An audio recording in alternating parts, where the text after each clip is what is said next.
cette vidéo, nous allons voir comment paramétrer les segments de telle manière que lorsqu'on clique sur un élément d'un segment, il va se répercuter sur les différents éléments du tableau de bord, notamment les graphiques.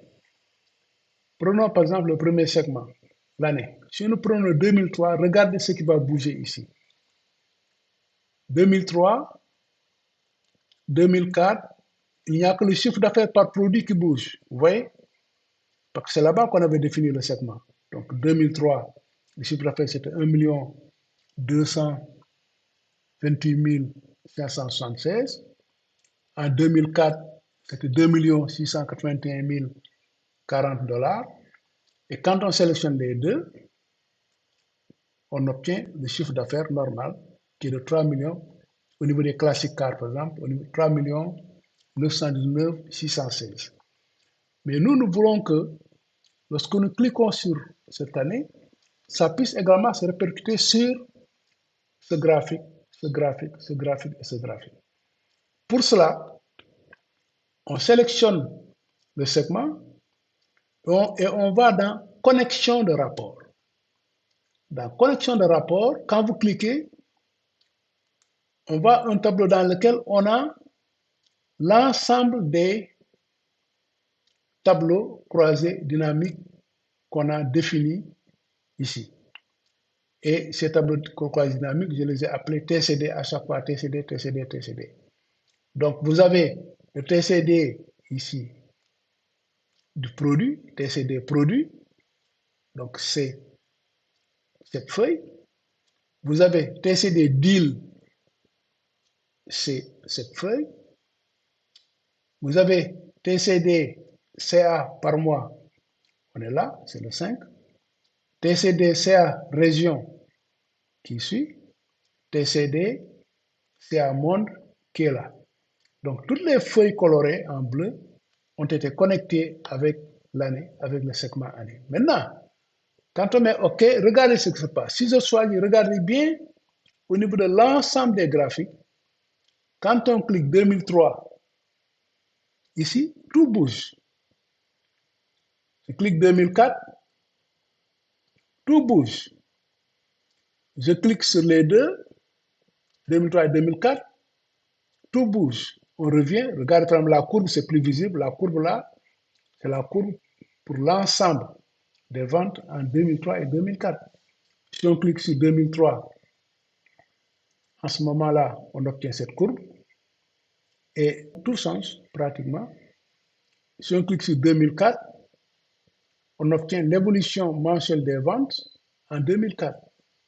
Donc 2003, voilà comment les ventes ont évolué.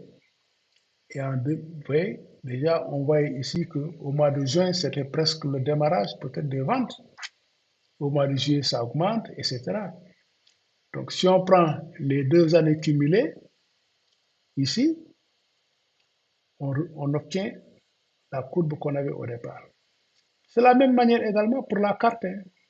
Si vous cliquez sur 2003, vous voyez que, regardez ce montant-là, on est sur les États-Unis par exemple, le premier marché, on a 1 207 087 dollars.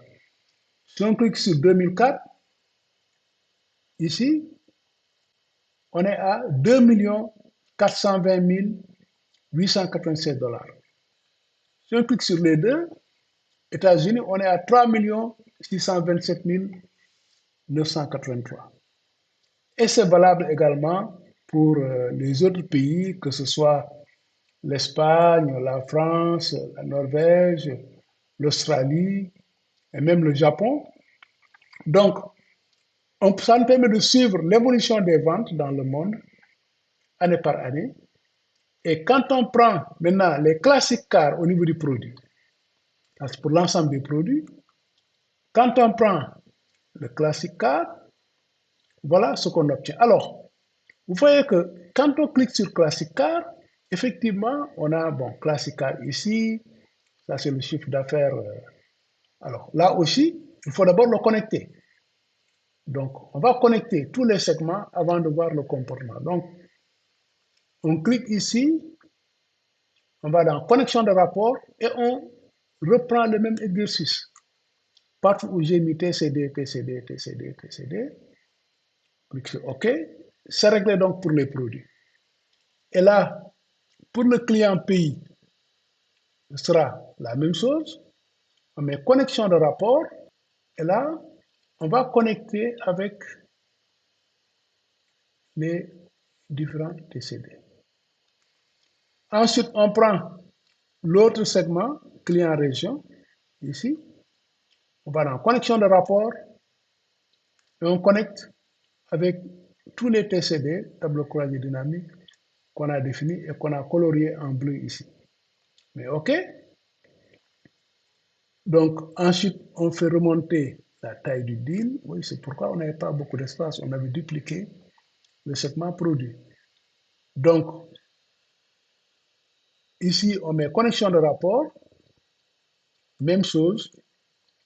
Hein, on connecte ici, on connecte là, là et là. Donc, tous les tableaux que j'ai colorés en bleu ici sont des tableaux croisés dynamiques qui sont connectés. Maintenant, tous les segments sont connectés au tableau croisé dynamique dont le comportement est reflété par les graphiques qui sont là. Alors, regardez ce qui va se passer. Si on clique sur Classic Car, si on clique sur Classic Car, partout, on a Classic Car. Donc, si on regarde ici au niveau des États-Unis, ça c'est la vente des Classic Cars, 1 314 638, d'accord? Donc, si on va au niveau de la carte, d'ailleurs, on peut le voir, hein, 1 million, vous voyez, États-Unis.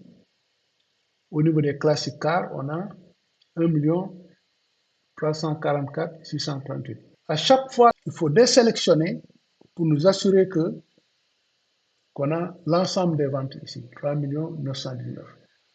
Si nous prenons les régions, regardez ce qui va se passer à droite ici, pour les régions. On a ici APAC. Si on clique APAC, on voit que APAC, APAC, APAC, produit par produit. Voilà, dans cette zone, les ventes qu'on a réalisées. Donc, on enlève.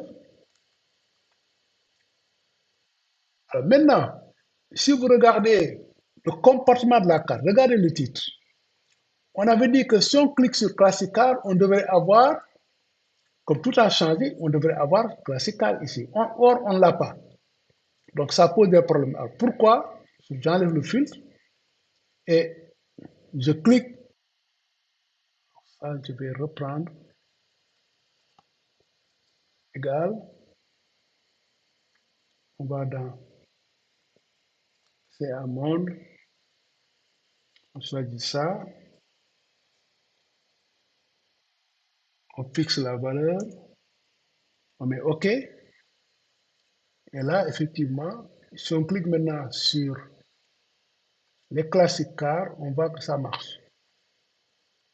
Donc, je peux augmenter un tout petit peu la taille.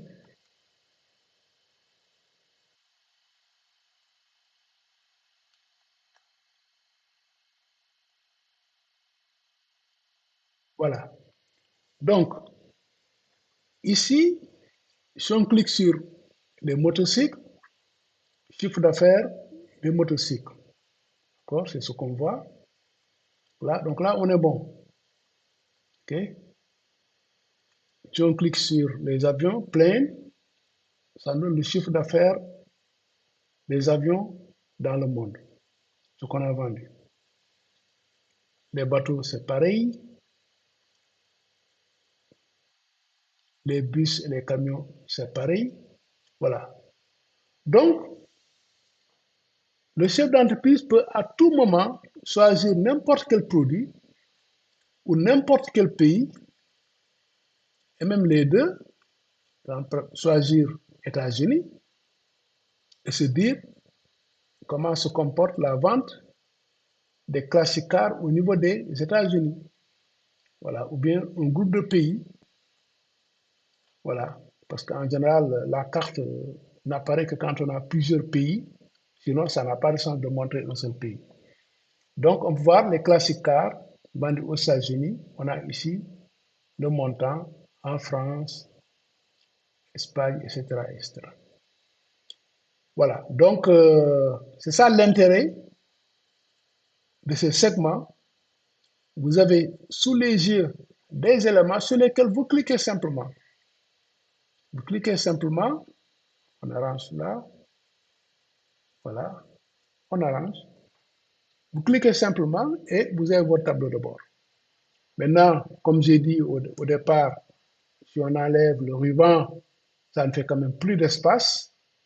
Voilà, on a ici l'ensemble des segments et on a ici l'ensemble des graphiques. Donc, c'est ça l'intérêt d'un tableau de bord croisé dynamique.